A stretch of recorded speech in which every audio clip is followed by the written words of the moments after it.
Hello and welcome to the EdTech Chat and Chew podcast, the podcast where four passionate teachers from different parts of the country get together on their lunch breaks to share resources, tips, and ideas to help you empower your students. Each week, we'll do our best to inform and inspire you with the amazing things that are happening in our schools. We're very happy that you've joined us today. And now, here's your host, Diane Smokorowski.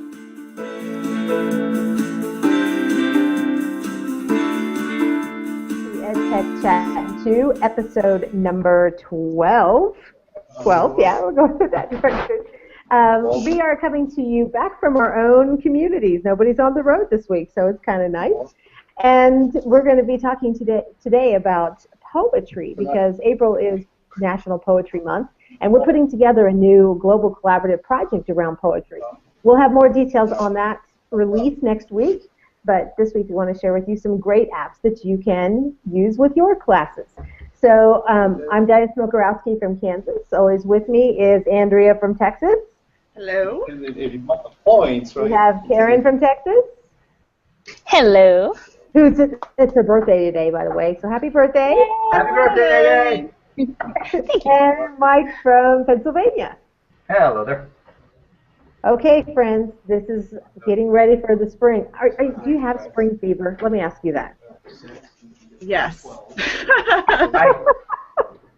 I don't know what I have. It's just been snowing and cold here forever. It's 20 degrees out today, and we're supposed to get snow again tomorrow, so I'm a little frustrated. But This week.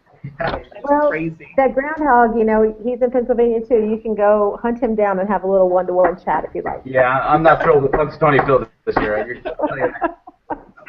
Okay, but we're talking poetry, friends. So we know that spring's right around the corner, and that there's no better time to take students outside than when it's opportunity to be warm and see the change that's happening and the signs of spring. But taking kids outside also can be a great time for poetry itself. So we're asking today, what are some of your favorite poetry resources to share with teachers?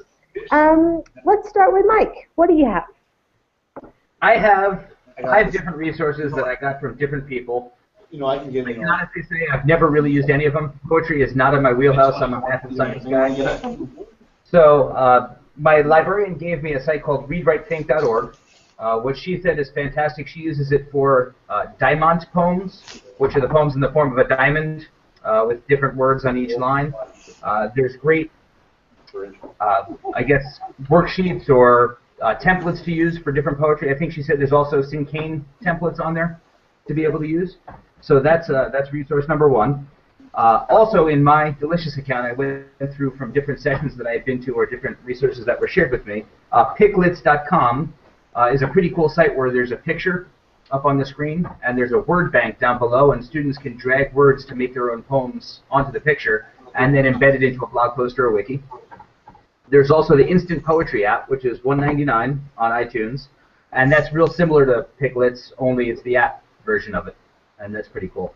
Also, Tom Gulick, who is friends with me on Facebook, is a teacher in Pennsylvania. When I threw out the question if anyone had any poetry resources, he gave me two that I've never used before. Maybe worth checking out: gigglepoetry.com and readinglady.com. Fantastic. So, just real quickly, that's a Syncane poem, just to let you know. Syncane, good. So you can tell I'm a math guy, right? Hey, but there's a lot of mathematics that go along in poetry, so I think it could be a real help. Real quickly. All right, Andrea, what do you have? I had a chance to go watch a poetry session this summer with some of my teachers. So I was telling you guys before, I have a teacher that started blogging, and so she's been sharing her resources for writing, and so I'm hoping that Miss Caitlin Andrews will have some more writing resources over poetry, because she had a great session this summer. But she did give one website. It was called Digital Wish, and it's a lot of different lesson plans and ideas, but there is one just over poetry, so I've pulled quite a few from that to at least get my brain going on some different ideas. So definitely, my resource is just down the hallway, and I'll definitely post her blog later, because it's a great writing blog. Very fun. Fantastic. Absolutely fantastic. Okay, Miss Karen, you're muted, so we're going to have you turn yourself back on and tell us what do you have. Okay, so poetry is a little bit out of my comfort zone, although I love it.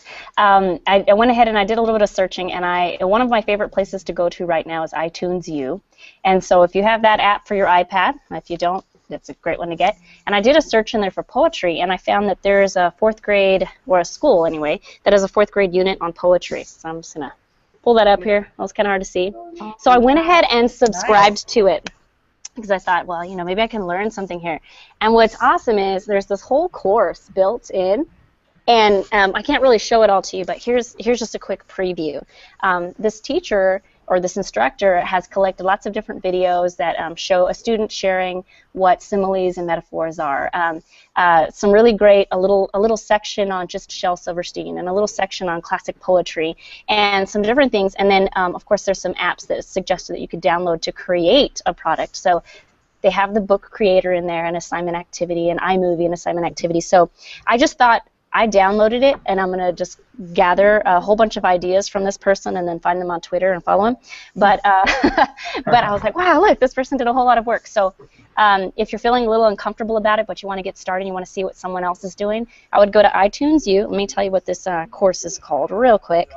It's called Fourth Grade Poetry by Boyne, B-O-Y-N-E, City Public Schools, and the instructor is Rebecca Wildman. That's Very awesome. cool. Yeah. That's awesome. I love it. And that the students are publishing for the world. That's perfect. I absolutely adore that. Yeah. Good stuff. Well, I'm interested to hear what you find more about after you kind of play around in there a little bit. And I have 3 resources to share today. Being a language arts person, I kind of play around in poetry just a little bit.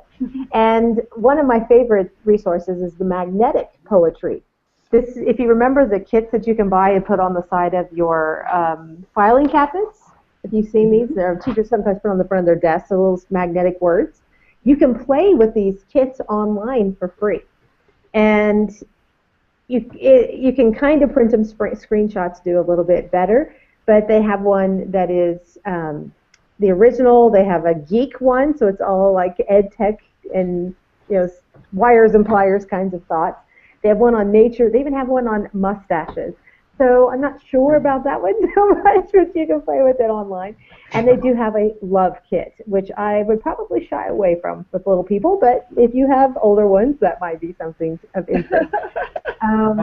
Then one of my other favorites, and this has been around, goodness, for over 10 years, I would say, but it's called the Instant Poetry Forms from New Jersey. And on the website are, goodness, I'd say, let me just scroll through easily 40-some on here of different kinds of poems. They're a fill-in-the-blank tool. They have one that is just called Me and My Shadow, and it has a form for you to fill out. My shadow wears, and then it's kind of like a Mad Lib.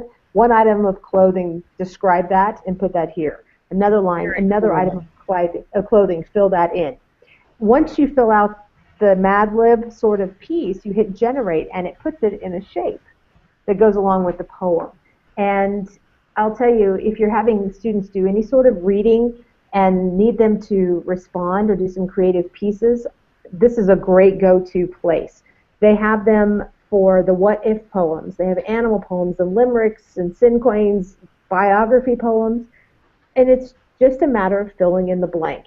A great way to get kids started into discovering a little bit about themselves and the world through writing. And my last and most favorite app is called If Poems. It comes from the United Kingdom. It was designed in 2012, and it has 270 poems built into it that you can read, your students can read, and actually some of them are read by famous actors, such as Helena Bonham Carter, Bill Nighy. And Bill Nighy, if you're not sure who he is, in the Pirates of the Caribbean movies, he was the octopus looking, help me out, Mike. Davy Jones. Davy Jones, that's the one. And it's just fantastic to hear him read some of these pieces. Tom Hiddleston's another one of those. But what's really fantastic about this app is that a student can record his own voice into it to follow along with the poem. So if you have students that are working on fluency, and that's what I did last year. I had a group of students who were working on some fluency issues with reading and so forth, I would have them read poetry over and over again. So they learn the cadence of how rhythm comes together. How do you pause at the end of a passage and so forth? But they can actually record their voice into this one and have it played back to them.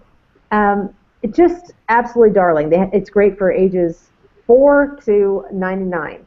They have different levels of reading ability and so forth built in the Poem app, so I highly recommend that one as well.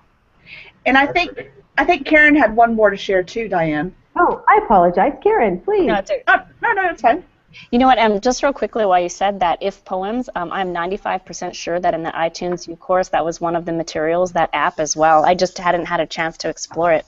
But Diane, when you were talking about the magnetic poems, there's this app that we use for our Texas Literacy Initiative grant. I don't know how much it costs. I don't know if it's free or if it's $1, but it's called I Found Poetry. And it's very similar in the sense that you have categories of words. Sorry, I have to show you my iPad. But you have different categories, like you said, love, technology, and so forth. But you can also bring in your own little themes. And what's neat about this is you can actually change your background image. So I chose chalkboard because it reminds me of school. But they have the stainless steel refrigerator and all of these different backgrounds that you can place your little magnetic words onto as you're building your poetry. So it just kind of, when you said magnetic poetry, it reminded me of this app that we're also using too. So I'll put that in the show notes. Fantastic. Well, thanks for sharing. Anything else, Greg? So what's the cinquain? Did I say that right? Cinquain? Cinquain. And before I really mess it up, I want to make sure I tell you the right thing. But it stands for 5 lines. 5 lines. Well, that makes sense. It's got a pattern of 2 syllables on the first line, 4 syllables on the second, 6 on the third, 8 on the fourth, and 2 on the last one. So now it's all coming back to me. Now it sounds familiar. Yeah. Let's go back to your elementary days. So yeah. That's right. Once you give me the numbers, then I can remember it. Exactly. And one last bit of news, Miss Karen, you have an announcement to make about some good things happening in your world. Oh yeah. Sometimes I forget about promoting myself here now.